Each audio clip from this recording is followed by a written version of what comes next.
Assalamualaikum warahmatullahi wabarakatuh. Selamat datang teman-teman di Ngana Podcast Ngaji Nampani Nasehat.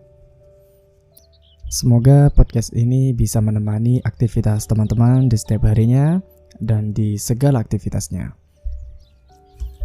Pada pembahasan kali ini, saya mengutip dari kitab Nashaiul Ibad karangan Syekh Muhammad Nawawi Ibnu Umar Al-Jawi, di mana hadisnya berbunyi, ma ruya anin nabi sallallahu alaihi wasallam annahu qala khaslatani la syai'a afdalu minhuma.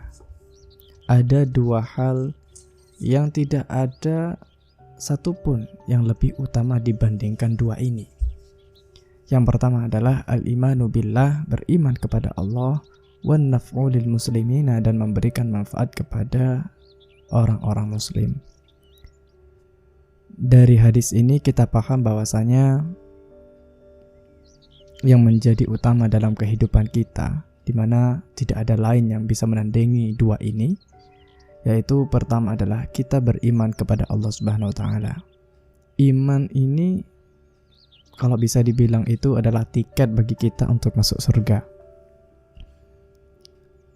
Sebaik apapun amal kita, kalau misalkan kita tidak beriman kepada Allah, maka ya kita tidak bisa masuk surga, karena tiketnya kita nggak ada.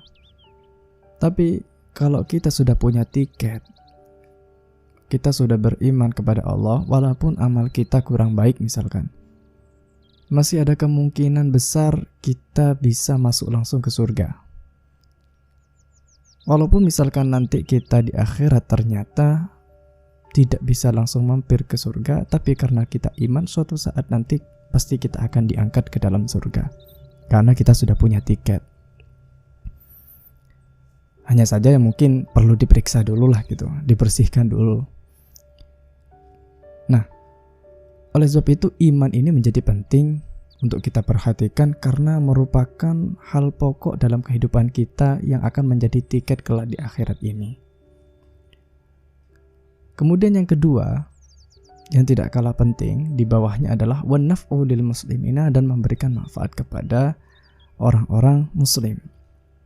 Kalau kita perhatikan dari hadis ini ada dua garis, di mana garis pertama adalah garis vertikal di mana iman kepada Allah, kemudian yang kedua adalah garis horizontal di mana ini adalah kehidupan sosial kita, di mana kita bersama dengan orang-orang di sekitar kita.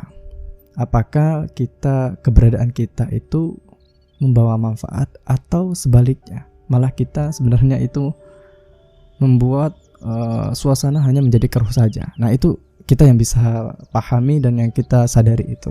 Makanya kita sadarlah kita berada di mana.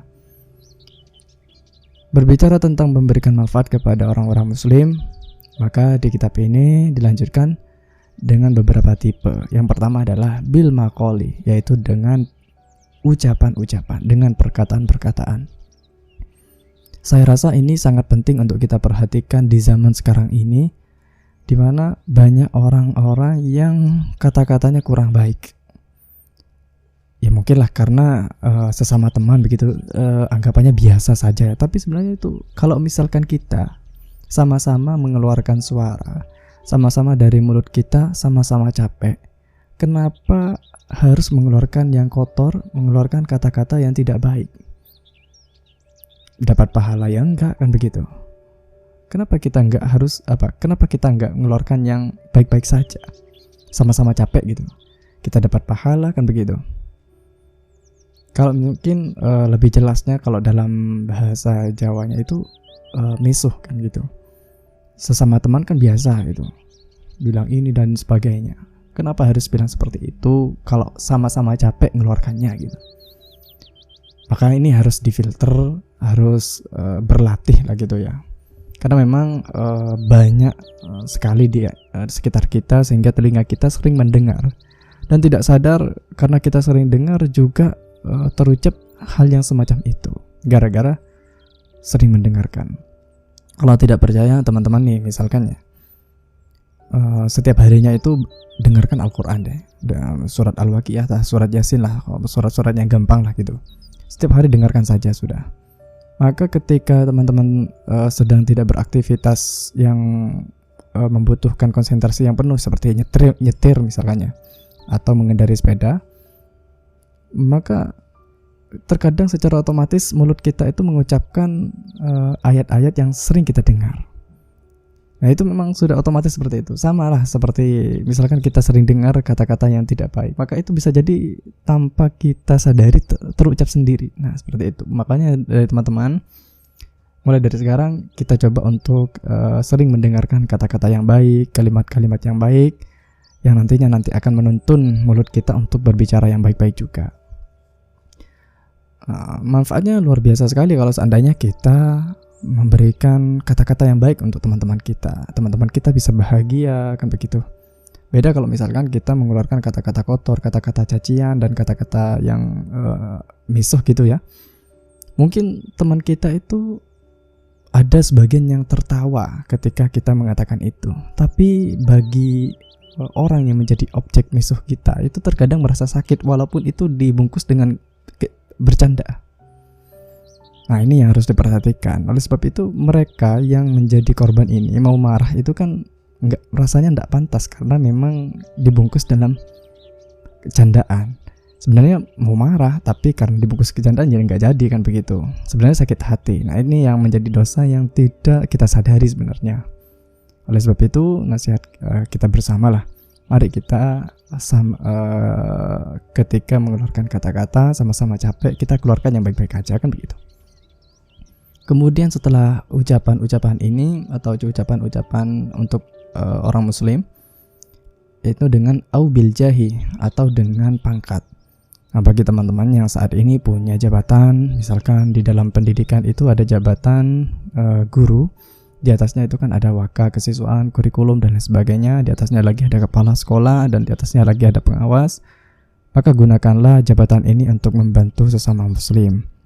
Yang sekarang menjadi waka kurikulum, maka membantulah para guru yang mungkin kesulitan untuk menentukan metode dalam pembelajaran. Mungkin dari pihak waka kurikulum memberikan opsi dan memberikan bantuan. Itu kan bisa dilakukan karena dia punya pangkat. Sama seperti kepala sekolah, karena mungkin ada guru yang kesulitan dalam hal tertentu, maka kepala sekolah memberikan bantuan, memberikan jalan keluar dan lain sebagainya. Itulah contoh dari memberikan manfaat kepada orang-orang muslim. Yang ketiga, au bil mali, yaitu dengan harta. Bagi teman-teman yang saat ini kelebihan harta, kelebihan rezeki, maka ingatlah saudara-saudara kita yang sekarang juga lagi kesulitan. Banyak di antara kita, teman-teman kita yang terjebak dalam riba, terjebak dalam hutang. Apalagi sekarang ada pinjaman online, itu sangat luar biasa sekali. Kita tengoklah teman-teman sekitar kita bantulah mereka semuanya. Dan saya yakin ketika kita membantu mereka, sebenarnya uang kita itu tidak akan hilang. Bedanya sedekah dengan memberikan pinjaman itu begini, kalau seandainya kita sedekah, kita dapat pahala sedekah, kan begitu.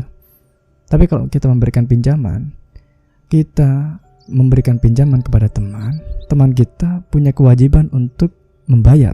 Artinya uang kita akan kembali nanti. Tapi di lain itu juga kita mendapatkan pahala. Coba, dapatnya kita double, uangnya kembali, tapi pahalanya juga dapat. Nah, itulah luar biasanya ketika kita membantu saudara-saudara kita. Kemudian yang terakhir adalah au bil badani, yaitu dengan badan. Jika misalkan kita tidak bisa membantu dengan harta kita, tidak bisa membantu dengan jabatan-jabatan kita karena memang kita tidak punya misalkan, maka kita bisa membantu dengan anggota badan yang kita punya. Misalkan kita ada orang-orang yang di pinggir jalan, misalkan jatuh, kita bantulah untuk bisa berdiri. Dan misalkan ada yang minta bantuan, mobilnya mogok begitu kan, ya kita bisa bantu mendorong mobilnya dan sebagainya. Hal-hal yang sederhana semacam ini itu memberikan efek yang luar biasa kepada kita. Sebenarnya untuk bahagia itu tidak perlu mewah dan tidak perlu berfoya-foya dan sebagainya. Pada saat kita melihat orang-orang merasa terbantu dengan senyuman yang tulus mereka, kita seakan-akan sudah merasakan sangat bahagia sekali. Karena kita sudah memberikan manfaat kepada mereka sehingga hidup mereka lebih mudah. Inilah kebahagiaan sejati menurut saya. dibandingkan kita harus pergi ke klub malam dan sebagainya, yang itu akan membawa dampak negatif kepada kita. Baiklah teman-teman, mungkin cukup sampai di sini saja. Terima kasih untuk waktunya sudah mendengarkan podcast ini. Semoga kita semua diberikan kesehatan dan podcast ini bisa memberikan manfaat kepada kita semua. Akhirul kalam, wassalamualaikum warahmatullahi wabarakatuh.